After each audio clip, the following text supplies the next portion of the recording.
Hello అండి, నా పేరు డాక్టర్ శిల్ప, గిఫ్ట్ ఫర్టిలిటీ హాస్పిటల్ భీమవరం. ఈరోజు మనతో ఉన్నారు మన కపుల్ అనమాట, మన పేషెంట్స్. సో మ్యారేజ్ అయ్యి 12 years అవుతుంది.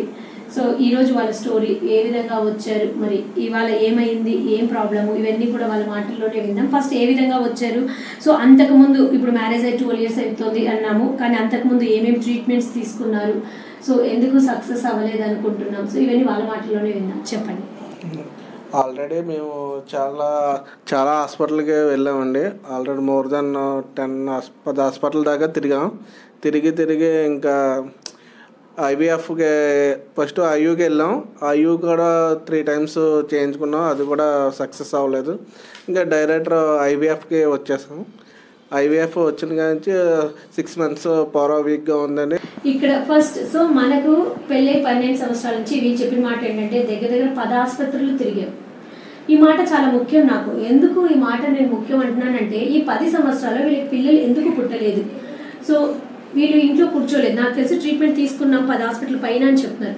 సో వీళ్ళు 10 hospitals దాకా తిరిగినా కూడా వీళ్ళకు పిల్లలు పుట్టలేదు. ఎందుకు పుట్టలేదు? ఇది ఈ విధంగా అట్లా గుడ్డిగా ఈ హాస్పిటల్ కాకపోతే ఇంకో హాస్పిటల్ మనం తీసుకుంటే ట్రీట్మెంట్ అట్లా హాస్పిటల్ మారుస్తూ మీరు టాబ్లెట్స్ మీద టాబ్లెట్స్ తీసుకుంటే ఇవి మనం ఇచ్చేది వీళ్ళకు బలం టాబ్లెట్స్ కదా, అంటే మల్టీవిటమిన్స్ కదా, అన్ని హార్మోన్స్ మీద ఉంచుతాం. అది లేడీస్కైనా అవ్వచ్చు, జెంట్స్కైనా అవ్వచ్చు, ఎవరికైనా కూడా. ఎందుకంటే ఎగ్ కోసం ఇచ్చేవి అవన్నీ హార్మోన్. అవి అతిగా డోసు తీసుకుంటే కొన్నిసార్లు హార్మోన్ ఇంబ్యాలెన్స్ వచ్చేసి గర్భస్ నుంచి పాడైపోవటం, వెరీ రేర్గా క్యాన్సర్ తీసుకుంటాము. అన్నిటికంటే ఇంపార్టెంట్ ఏంటంటే బ్లైండ్గా గుడ్లకి అట్లా మిగుతుంటే గుడ్డు అనేది పడిపోతుంది. వీళ్ళ కేసులో ఈవిడికి పీసీ ఉంది కాబట్టి, నీటి గుడ్డలు ఉన్నాయి కాబట్టి పడలేదని. కానీ చాలా మందికి అట్లా బ్లైండ్గా తీసుకున్న వాళ్ళు నేను చాలా మంది పేషెంట్స్ని చూస్తున్నాను. ఏమేజ్ అంటే గుడ్డు రిజర్వ్ అనేది అయిపోతుంది. అప్పుడు అది అలా అవ్వగొట్టేసుకున్నాక డోనర్ ఎవరిదో గుడ్డును తీసుకుని తల్లవాల్సిన పరిస్థితి వస్తుంది.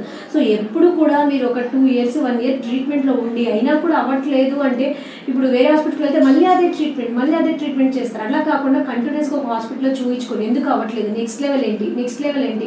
ఒకవేళ అక్కడ నెక్స్ట్ లెవెల్ లేకపోతే డాక్టర్ గారిని మీరు అడగండి, మేడం నెక్స్ట్ లెవెల్ ఏమైనా వెళ్దామా, మనకి ఇది ఎందుకు అవ్వట్లేదు అని. సో వీళ్ళు కూడా ఆల్రెడీ చెప్తున్నారు, ఆల్రెడీ ఐయూఐ కూడా చేయించుకున్నాం. So that is next level treatment కూడా వెళ్ళారు వీళ్ళు, అంటే మామూలు మెడిసిన్స్ నుంచి ఐయూఐ అయినా ఐయూఐ కూడా సక్సెస్ అవ్వలేదు. సో తర్వాత వీళ్ళకి మనము ఐవీఎఫ్ ఆప్షన్ అనేది తీసుకున్నారు. ఎందుకు ఆ మాట తీసుకున్నాను అంటే వీళ్ళకి ట్యూబ్స్ అనేవి బ్లాక్ ఉన్నాయి అన్నది వీళ్ళు తెచ్చుకున్న రిపోర్ట్లో ఉందన్నమాట ఇంతకు ముందు. సో ఈ ట్యూబ్స్ బ్లాక్ ఉంటే న్యాచురల్ ప్రెగ్నెన్సీ ఛాన్సెస్ అన్నది చాలా తక్కువ ఉంటాయి. సో మనము ఏదో ల్యాప్రోస్కోపీ కానీ లేదా ఐవీఎఫ్ వెళ్తారు, ఈ రెండిట్లో వాళ్ళు డిసైడ్ చేసుకోండి అన్నప్పుడు దే వెంట్ ఫర్ ఐవీఎఫ్. అంటే వాళ్ళు ఐవీఎఫ్ వెళ్తాం మేడం, ఇప్పటికి ఆల్రెడీ మాకు 12 years మ్యారేజ్ అయిపోయింది, సో రెండోది మాకు మళ్ళీ పుడతారు లేదని డౌట్స్ ఉన్నాయి. సో దీనివల్ల మనం ఐవీఎఫ్ అన్నది చేసాం. సో ఐవీఎఫ్ సైకిల్ అనేది మనం స్టార్ట్ చేసాం, ఎగ్స్ అంతా బాగానే తీసాం. కానీ తినకు ఏం ప్రాబ్లం ఉందంటే ఎండోమెట్రియం అంటే పిండం కూర్చునే దగ్గర బేబీ బెడ్ అంటామన్నమాట. అది మామూలుగా మనకు ఐవీఎఫ్లో 10 to 12 ఉండాలన్నమాట. అప్పుడు మంచి హై సక్సెస్ రేట్ ఉంటుంది. మనకి బెడ్ ఎంత బాగుంటే ఎంత మంచిగా నిద్ర పడుతుందో అలాగే బేబీకి బ్లడ్ సప్లై ఆ బెడ్. సో ఎండోమెట్రియం థిక్నెస్ అనేది తినకు కొద్దిగా తక్కువ ఉండేదన్నమాట. 0.6 ఉండేది. అలాగా 3 months ట్రీట్మెంట్ చేసుకున్నా సరే అది ఇంప్రూవ్ అవ్వలేదు. మేడం గారు తర్వాత ఏంటి దీని ప్రొసెసర్ అంటే మళ్ళీ ట్రీట్మెంట్ మార్చి మళ్ళీ నెక్స్ట్ సైకిల్ నుంచి 0.8 or 7 to 8 వెళ్ళింది.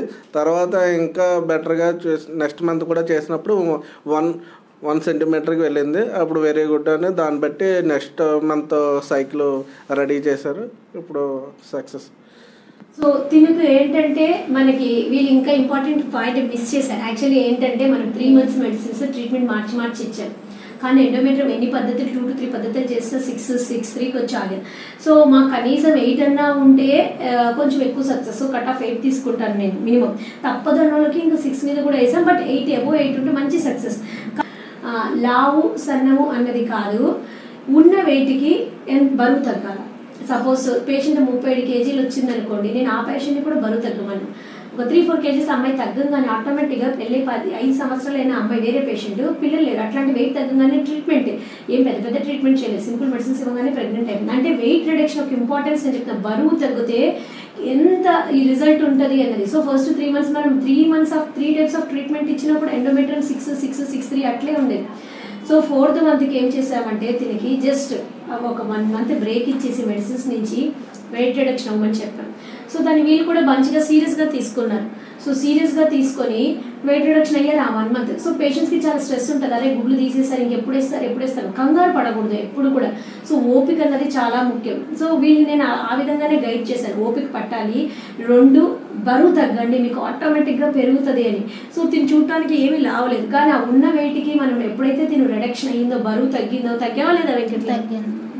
తగ్గింది తిని. సో ఎప్పుడైతే బరువు తగ్గిందో ఆ నెక్స్ట్ మంతే మీకు ఇమీడియట్గా ఎంత వచ్చింది? 1.0. సో 6 పాయింట్ల కాడ నుంచి 10 పాయింట్లకు వెళ్ళిపోయింది, 0.6 కాడ నుంచి 1.0కి వెళ్ళిపోయింది. ఎప్పుడైతే 1.0 వెళ్ళిందో వెంటనే మనం ఎంబ్రియోస్ వేసాము, ప్రెగ్నెంట్ ఈరోజు. సో మనకి ఈ మాట నాకు చాలా ఇంపార్టెంట్, అదే మీకు చెప్పాలనుకుంటున్నాను. ఏంటి అంటే ఐవీఎఫ్ చేసుకున్నాం కదా, పెద్ద పద్ధతి కదా, సక్సెస్ అయిపోతుందిలే అని అనుకోమాకండి. ఎందుకు అంటే ప్రతి లెవెల్లో మనం పర్ఫెక్ట్గా చేస్తేనే మనకు సక్సెస్ అవుతుంది. సో ఎవరికన్నా సరే ఎండోమెట్రియం తిన్నున్నా, లేకపోతే ఎక్స్ రావట్లేదు అనుకున్నా, లేదంటే చిన్న పద్ధతులు ఫెయిల్ అయినా, దే స్టిల్ ట్రీట్మెంట్ అన్నది ఉంది. దాన్ని కరెక్ట్గా మీరు తీసుకుంటే వీళ్ళలాగానే చక్కగా సంతోషంగా ఈరోజు మీరు ఎలా అయితే ప్రెగ్నెంట్ అయ్యారో మీరు కూడా అవ్వగలుగుతారు. చూద్దాం వీళ్ళు ఏం ఫీల్ అవుతున్నారు అడుగుతాం. మీరు ఎలా ఫీల్ అవుతున్నారు? మరి చాలా హ్యాపీగా ఫీల్ అవుతున్నాం మేడం, చాలా హ్యాపీగా ఫీల్ అవుతున్నాము. వెయిట్ లాస్ అవ్వాను, బాగా తగ్గాను, ట్రీట్మెంట్ బాగా మీ దయ వల్ల బాగా ఉంది. నాకు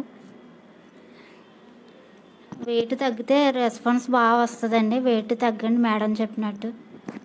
నేనైతే ఫస్ట్ చాలా డిసప్పాయింట్ అయ్యాను, ఎందుకంటే ఎన్నో హాస్పిటల్ తిరిగి చాలా మనీ కూడా వేస్ట్ చేశాను. ఇప్పుడు కొంచెం ఫస్ట్ టైం నేను కొంచెం హ్యాపీగా ఉన్నాను. సో అంటే చాలా సంతోషంలో ఉన్నారు, షాక్లో ఉన్నారు. ఇన్ఫ్యాక్ట్ వీళ్ళ హస్బెండ్, ఎందుకంటే నమ్మలేకపోతున్నారు. అంటే ఆ 12 సంవత్సరాలు వాళ్ళు అనుభవించిందంతా కూడా ఎప్పుడు చూసినా నెగిటివ్ న్యూస్ విని అలసిపోయి ఉన్నారు. సో ఈరోజు ఒక్కసారిగా పాజిటివ్ న్యూస్ వినేసరికి వీళ్ళిద్దరు కూడా తట్టుకోలేకపోతున్నారు, ఆనంద బాష్పాలు అవి ఏడుస్తున్నారు అనుకోమాకండి. So we are very happy and all the best. చక్కని 2 బిడ్డలకి మంచిగా తల్లి తండ్రులే చక్కగా చూసుకోవాలని ఆశిస్తున్నాం. Thank you.